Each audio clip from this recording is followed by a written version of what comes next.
Hello students, तो चलिए आज हम लोग शुरुआत करते हैं क्लास 10 के एक्सरसाइज 5.1 के क्वेश्चन नंबर 1 का सेकंड पार्ट। क्वेश्चन नंबर 1 का फर्स्ट पार्ट हमने ऑलरेडी कवर कर रखा है, तो आप लोग प्लेलिस्ट में जाकर के देख सकते हो। बाकी हम लोगों को क्वेश्चन 1 में करना क्या है, तो हम लोगों को ये चेक करके बताना है कि नीचे जो सिचुएशन हम लोगों को दिया हुआ है वो एपी फॉर्म करेगा या नहीं करेगा, और अगर कर रहा है तो क्यों कर रहा है और नहीं कर रहा है तो क्यों नहीं कर रहा है। तो इसके अंदर जो हमारा सेकेंड पार्ट का क्वेश्चन है वो क्या है, the amount of air present in a cylinder when a vacuum pump removes 1/4 of the air remaining in the cylinder eight a time. इसमें क्या बोल रहा है कि एक सिलेंडर है जिसमें कुछ अमाउंट ऑफ एयर प्रेजेंट है। कुछ मतलब हम लोग को वो पता नहीं है, हम लोग को एग्जैक्ट अमाउंट पता नहीं है। जब हम लोग वैक्यूम पंप से एयर को रिमूव करते हैं तो 1/4 ऑफ जो रिमेनिंग एयर है वो हट जाता है। तो हम लोगों को बताना है कि क्या ये सिचुएशन जो है वो एपी फॉर्म करेगा। तो सिचुएशन थोड़ा डिफिकल्ट है, नंबर तो दिया हुआ नहीं है, लेकिन फिर भी हम लोग कोशिश करेंगे कि बहुत सिंपल मेथड से हम लोग इसको बना लें। सबसे पहले हम लोग को तो जो वॉल्यूम है या जो अमाउंट ऑफ एयर प्रेजेंट है वो तो पता नहीं है, तो हम लोग इसको x मान लेंगे। तो let the amount of air present be x।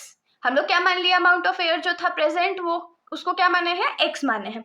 अब हम लोग को गिवन क्या था कि जब हम लोग पंप से वैक्यूम कर रहे हैं तो 1/4 ऑफ एयर जो है वो रिमूव हो जा रहा है। तो हम लोग लिख लेते हैं इसको, pump removes 1/4 of original amount. Original मतलब यही अमाउंट जो हमने अभी लिखा है। अब देखिए इसमें एयर रिमूव्ड हम लोग को क्या पता चलेगा, air removed at a time is equal to क्या हो जाएगा, 1/4 into x is equal to क्या हो जाएगा, x/4। मतलब कि एक बार में कितना एयर रिमूव होगा, x/4 होगा पहले वाले में। तो यहाँ पर अगर मान लीजिए मेरे पास x था, x अमाउंट ऑफ एयर था, और उसमें से x माइनस x/4 जो है उसको माइनस करेंगे। माइनस क्यों करेंगे, क्योंकि हम लोग को तो रिमेनिंग एयर चाहिए ना। तो यहाँ से हम लोग क्या लिख सकते हैं, रिमेनिंग एयर। रिमेनिंग एयर हमारा कितना हो जाएगा, तो टोटल जो हमारे पास एयर था उसमें से जो अभी एयर निकल गया उसको माइनस करेंगे।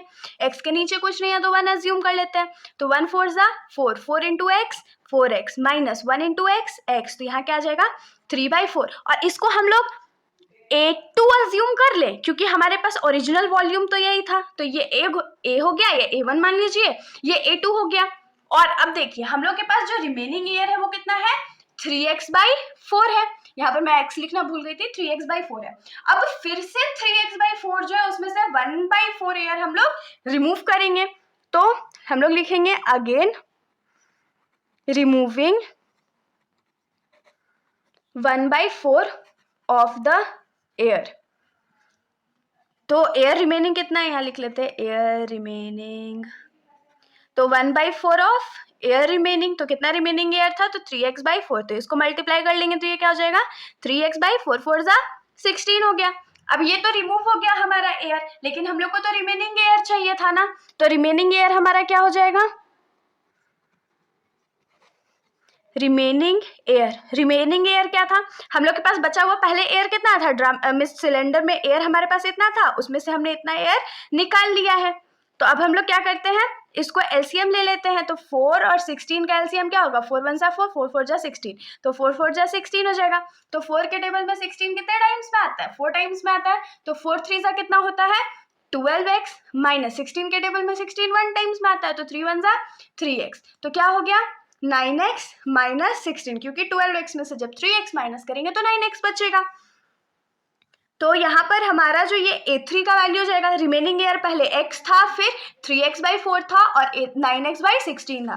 तो हम लोग के पास इतना वैल्यूज बहुत सफिशिएंट है। तो द ऑब्टेन्ड सीक्वेंसेस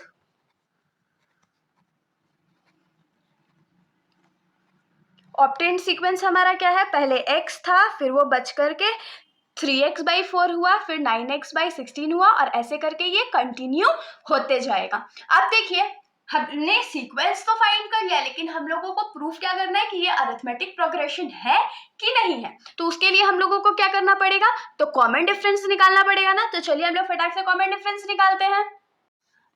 तो हमारा फर्स्ट टर्म ये है, मतलब कि ये a1 का वैल्यू है, ये a2 का वैल्यू है, ये a3 का वैल्यू है।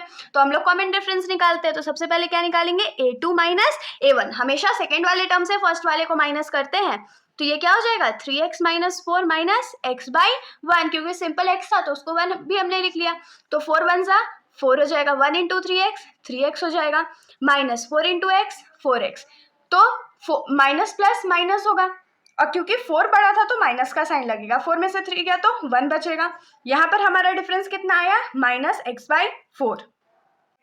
तो मैंने आप लोगों को इंट्रोडक्शन वीडियो में ही बताया था ना कि हमारा जो डिफरेंस है वो माइनस में भी हो सकता है, क्योंकि हमारा ये जो पहला वैल्यू है वो बड़ा है ना, फिर ये छोटा है, फिर ये उससे भी छोटा है। अब हम लोग a3 माइनस a2 का वैल्यू निकाल लेते हैं। तो a3 क्या है, 9x बाई 16 है, और a2 क्या है, 3x बाई 4 है। अब इन दोनों का हम लोग एलसीएम लेंगे, तो एलसीएम लेंगे तो वो 4 आ जाएगा।